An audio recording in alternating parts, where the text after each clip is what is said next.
الحمد لله والصلاة والسلام على رسول الله وعلى آله وصحبه الفائزين برضا الله. أما بعد، فعن عمر بن الخطاب رضي الله عنه قال رسول الله صلى الله عليه وسلم: من أراد بحبوحة الجنة فعليه بالجماعة فإن الشيطان مع الفذ. رواه الإمام الترمذي. ബഹുമാനമുള്ള മുഅ്മിനീങ്ങളെ, പവിത്രമായ റമളാനിൻ്റെ 26-ാം പ്രഭാതത്തിലാണ് നാം ഈ നിസ്കരിച്ചിരിക്കുന്നത്.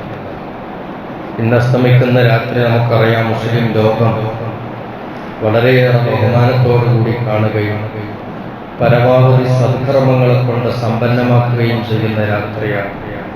ഇൻഷാ അല്ലാഹ് നമുക്കിവിടെ പള്ളിയിലും ഇന്നത്തെ രാത്രി സ്പെഷ്യലായി ചില പരിപാടികളൊക്കെ ഉണ്ട്.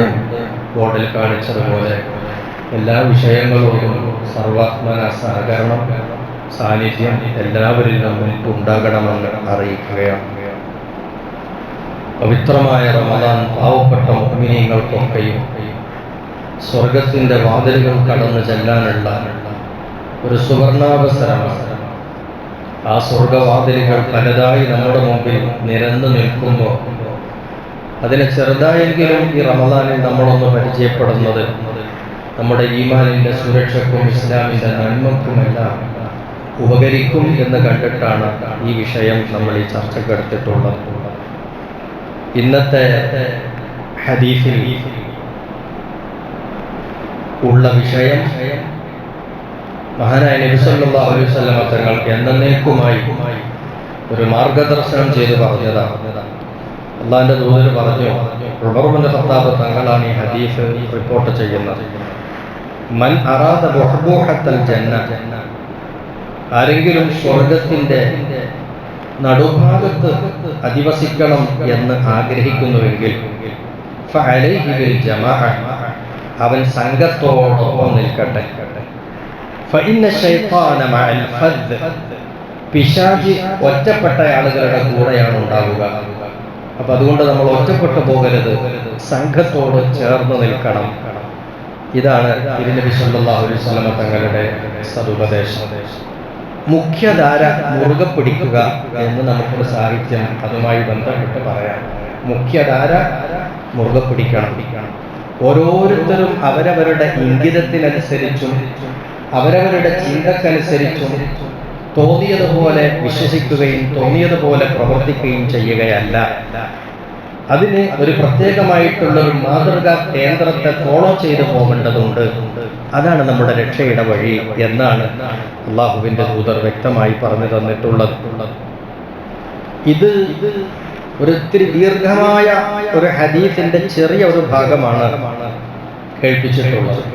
അള്ളാഹുവിൻ്റെ ദൂതർ ഭൗതിക ലോകത്ത് മനുഷ്യർ നേരിടുന്ന ഓരോരോ പ്രതിസന്ധി ഘട്ടങ്ങളെയും അവസ്ഥകളെയും ഓരോ കാലഘട്ടത്തിൽ ഉണ്ടായിക്കൊണ്ടിരിക്കുന്ന മാറ്റങ്ങളെയും പറഞ്ഞിങ്ങനെ വന്ന് അവിടുന്നാണ് ഈ വാക്യം അള്ളാഹുവിൻ്റെ ദൂതർ ഉദ്ധരിച്ചിട്ടുള്ളത്.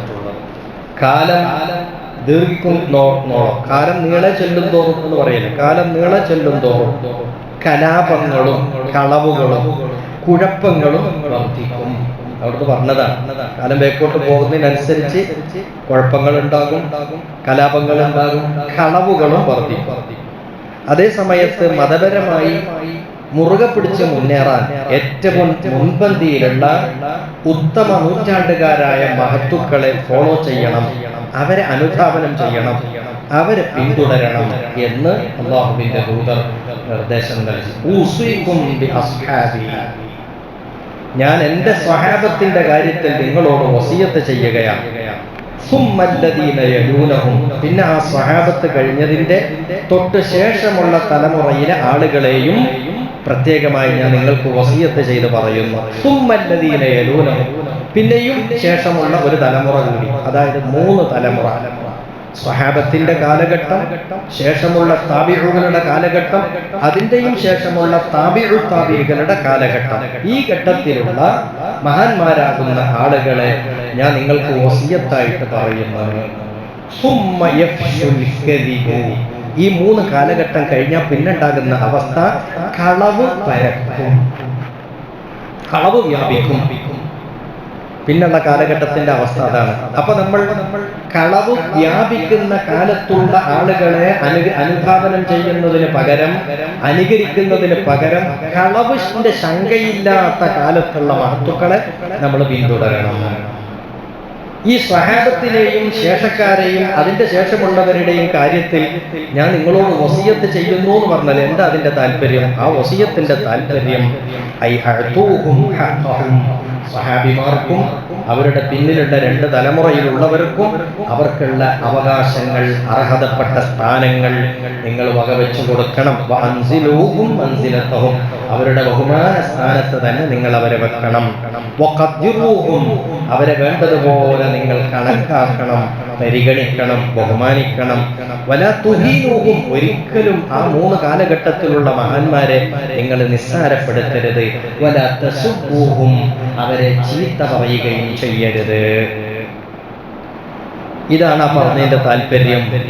അപ്പൊ നമ്മള് പരിശുദ്ധ ഖുർആനും പറഞ്ഞു, ആദ്യകാലത്തായി ഇസ്ലാമിലേക്ക് കടന്നു വന്ന മുഹാജിറുകൾ അൻസാറുകളും അവരെ ബഹുമാന പുരസ്സരം പിൻപറ്റുകയും അവരെ അനുസരിക്കുകയും അവരെ പിൻപറ്റി ജീവിക്കുകയും ചെയ്യുന്ന ആളുകൾ, അവർക്കാണ് അള്ളാഹുവിന്റെ പൊരുത്തമുള്ളത് എന്ന് സൂറത്ത് തൗബയിലും അള്ളാഹു തആല പറഞ്ഞിട്ടുണ്ട്. നമ്മളിപ്പോ മുസ്ലിം ലോകം 4 മദ്ഹബ് ഫോളോ ചെയ്യുന്ന ആളുകളാണ്. ഒന്നുകിൽ ഹനഫി മദ്ഹബ്, അല്ലെങ്കിൽ മാലിക്കി മദ്ഹബ്, അല്ലെങ്കിൽ ഷാഫിഈ മദ്ഹബ്, അല്ലെങ്കിൽ ഹംബലി മദ്ഹബ്. ഇങ്ങനെ ഒരു മദ്ഹബിനെ ഫോളോ ചെയ്യാനുണ്ടായ കാരണവും അടിസ്ഥാനപരമായിട്ട് ഇതാണ്. കാരണം ഈ മദ്ഹബിന്റെ ഇമാമുമാരെല്ലാം അള്ളാന്റെ ദൂതർ വിശേഷിപ്പിച്ച ഈ ഉത്തമമായ നൂറ്റാണ്ടിൽ ജീവിച്ച് മരിച്ചുപോയ ആളുകളാണ്. അവർ ആ കാലഘട്ടത്തിൽ ജീവിച്ചു എന്ന് മാത്രമല്ല, പരിശുദ്ധ ഖുർആനും തിരുനബിയുടെ ഹദീസുകളും അതനുസരിച്ച് ജീവിച്ച സ്വഹാബികളും അവരുടെ പിന്തലമുറക്കാരുമെല്ലാം അവരുടെ പ്രവൃത്തിയെല്ലാം വിലയിരുത്തി, ഗവേഷണം നടത്തി, പഠനം നടത്തി, ഇസ്ലാമിന്റെ വിശ്വാസങ്ങളും കർമ്മങ്ങളും എന്തൊക്കെയാണെന്ന് എല്ലാം വളരെ വളരെ കൃത്യമായി രേഖയാക്കി വെച്ചു. ആ രേഖാ സമാഹാരത്തിനാണ് മദ്ഹബ് എന്ന് പറയുന്നത്. ഇമാം ഷാഫിഈ ഒരു രേഖ റെഡിയാക്കി, A to Z എല്ലാം, അതിന്റെ കർമ്മങ്ങളെല്ലാം റെഡിയായി, ഇന്ന മസാല, ഇന്ന വിഷയം, അതിൽ ഇന്നതാണ് നിയമം എന്ന് പറഞ്ഞ് എല്ലാം ക്രോഡീകരിച്ചു. അങ്ങനെ ക്രോഡീകരണം പൂർത്തിയായിട്ടുള്ളത് ഈ 4 മദ്ഹബിന്റെ ഇമാമുമാരുടേത് മാത്രമാണ്. അതുകൊണ്ടാണ് 4 ഒരു മദ്ഹബ് സ്വീകരിക്കണം എന്ന് പറയുന്നത്. അത് സ്വീകരിച്ചാൽ എന്തായി? അള്ളാന്റെ റസൂൽ പറഞ്ഞതുപോലെ അതിന്റെ പിന്നെ വന്നതൊക്കെ കളവ് നിറഞ്ഞ കാലമാണ്, കളവ് കലർന്ന കാലമാണ്. അപ്പൊ അത് നമുക്ക് ഗ്യാരണ്ടിയഡ് അല്ല. അതേസമയത്ത് അതിനു മുമ്പുള്ള ഉത്തമ നൂറ്റാണ്ടുകാരുടേത് കളവ് കലരാത്തതാണ്. അതിന് നിങ്ങൾ പിന്തുടരണം എന്നാണ്. അത് ആ സംഘത്തെ അതിന്റെ പിന്തുടർന്ന് വരുന്ന വിഭാഗത്തിനാണ് മുഖ്യധാരാ വിഭാഗം എന്ന് പറയാം. അതാണ് ഇന്ന് മുസ്ലിം ലോകത്ത് കാണുന്ന, നമ്മളൊക്കെ നാട്ടിൽ കാണുന്ന മുസ്ലിം മഹല്ലത്തുകളൊക്കെ അതാണ്. എന്നാൽ വേറിട്ട ചില അവാന്തര വിഭാഗങ്ങൾ വന്നിട്ട് അവരും ചില ഒരു പ്രത്യേക മോഡലിൽ ഓരോ ജീവിച്ചു പോകുന്നുണ്ട്. അവരും പള്ളി എന്ന പേരിൽ കെട്ടിടം ഉണ്ടാക്കി പ്രവർത്തിച്ചു പോകുന്നത്, അതൊക്കെ ശരിയാണ്. പക്ഷെ മുഖ്യധാര അതല്ല. പല മഹല്ലുകളിലും ആ മഹല്ല് ജമാഅത്തിനുള്ള ഭരണഘടനയിൽ കാണാം, ഈ മഹല്ലത്തിൽ അംഗത്വമുള്ള ആളുകളുടെ ക്വാളിഫിക്കേഷൻ അവർ ഈ കർമ്മപരമായി 4 മദ്ഹബും വിശ്വാസപരമായി 2 മദ്ഹബും അനുസരിച്ച് അതിനെ ഫോളോ ചെയ്ത് ജീവിക്കുന്നവരാകണം എന്ന് ഡിമാൻഡ് വെച്ച് കാണും. നമ്മുടെ ജമാഅത്തിന്റെ ഇതിലുണ്ട്, മിക്കവാറും ജമാഅത്തിലുണ്ട്, എല്ലാ ജമാഅത്തിലും. അതിന്റെ താല്പര്യം എന്താ? വിശ്വാസവും കർമ്മവും പിഴച്ചു പോകാതെ നമുക്ക് സ്വർഗത്തിലേക്കുള്ള വഴിയിലായിരിക്കണം നമ്മൾ, അതിൽ വ്യതിചലിക്കാൻ പാടില്ല. അതിനു വേണ്ടിയിട്ടാണ് ഈ കണ്ടീഷൻസും ഈ ഓപ്ഷൻസുകളൊക്കെ വെച്ചുകൊണ്ട് ഇതൊക്കെ നമ്മൾ തയ്യാറ് ചെയ്തിട്ടുള്ളത്. അപ്പൊ 4 മദ്ഹബ് സ്വീകരിക്കുന്ന ആളുകളാണ് ശരിക്കും പറഞ്ഞാൽ ഈ മുഖ്യധാരാ വിഭാഗം എന്ന് പറയുന്നത്. അള്ളാഹുവിന്റെ ദൂതർ പറയുന്നതും അത് തന്നെയാണ്. സ്വഹാബികൾ, ശേഷമുള്ളവർ, അതിന്റെയും ശേഷമുള്ളവർ, അവർക്ക് നിങ്ങൾ ബഹുമൂല്യ ബഹുമാനം കൊടുക്കണം. അവരുടെ കാര്യത്തിൽ ഞാൻ നിങ്ങളോട് വസിയത്ത് തരുന്നത്. അവരെ ചീത്ത പറയരുത്, അവരെ നിസ്സാരപ്പെടുത്തരുത്, അവരെ പിന്തുടർന്ന് നിങ്ങൾ ജീവിക്കണം എന്ന് അല്ലാഹുവിന്റെ ദൂതർ വേറെയും ഹദീസിലൂടെ പറഞ്ഞിട്ടുണ്ട്. അപ്പൊ നാലാൽ ഒരു മദ്ഹബ് സ്വീകരിക്കുന്ന ആളുകളായി മാറണം. അല്ലാതെ വേറിട്ടാൽ പിശാച് ആരുടെ കൂടെയാണ് ഉണ്ടാവുക? ഒറ്റപ്പെട്ട് കഴിയുന്ന ആളുകളുടെ കൂടെയാണ്. അപ്പൊ അതുകൊണ്ട് ഈ മുഖ്യധാരയിൽ നിന്ന് മാറി ഞാനൊരു പുതിയ ആളാണെന്ന് വരുത്തി തീർക്കാൻ വേണ്ടി ചിലർ അഭിനയിക്കുക വരെ ചെയ്യാറുണ്ട്. അതൊക്കെ വളരെ അബദ്ധമാണ്. അതൊക്കെ പൈശാചിക വലയങ്ങളാണ് എന്ന് നമ്മൾ പ്രത്യേകമായി മനസ്സിലാക്കേണ്ടതുണ്ട്. അപ്പോൾ ഒറ്റപ്പെട്ട് കഴിയുമ്പോൾ സ്വാഭാവികമായും ഒരാട്ടിൻകൂട്ടം ഒന്നായിട്ട് ഇങ്ങനെ നീങ്ങുകയാണെങ്കിൽ അതിനെ വന്യമൃഗത്തിന് ആക്രമിക്കാൻ പ്രയാസം ഉണ്ടാവും, കഴിയില്ല. അതേസമയത്ത് വന്യമൃഗങ്ങൾ ചെയ്യുന്ന ഒരു രീതിയുണ്ട്.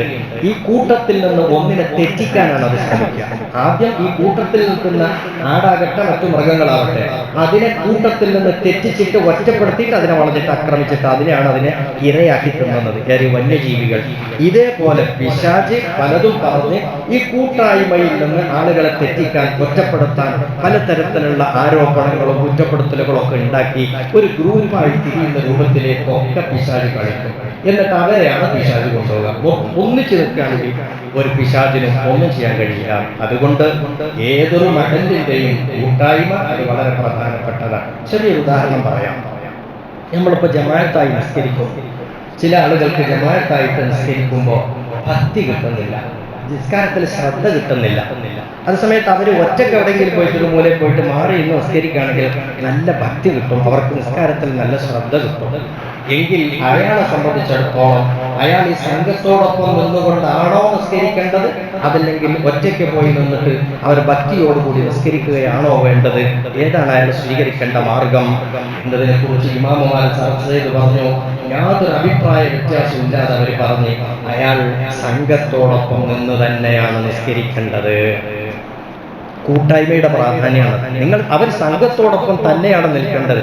അപ്പൊ ഭക്തി കിട്ടുന്നില്ലല്ലോ, ഒറ്റക്ക് പോയി നിസ്കരിച്ചാൽ ഭക്തി കിട്ടുമല്ലോ എന്ന് ചിന്തിക്കുന്നുണ്ടാവും. പക്ഷെ ആ ഭക്തിയുടെ കുറവിനെ അതിനെ പരിഹരിക്കുന്ന വിധത്തിലുള്ള ഗുണമാണ് ഏതുകൊണ്ടുള്ളത്?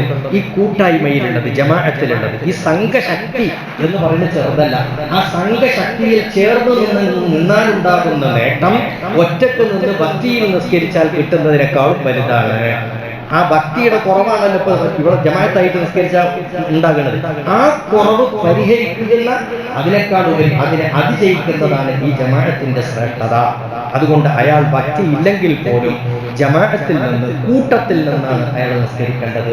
കാരണം ഒറ്റക്ക് പോയി നിസ്കരിച്ചാൽ ഭക്തി കിട്ടും എന്ന് പറഞ്ഞിട്ട് അയാൾ മാറി നിന്ന് നിസ്കരിച്ചാൽ ആ ഒറ്റപ്പെട്ട് നിൽക്കുന്നവരെ ആര് കൊണ്ടുപോകും?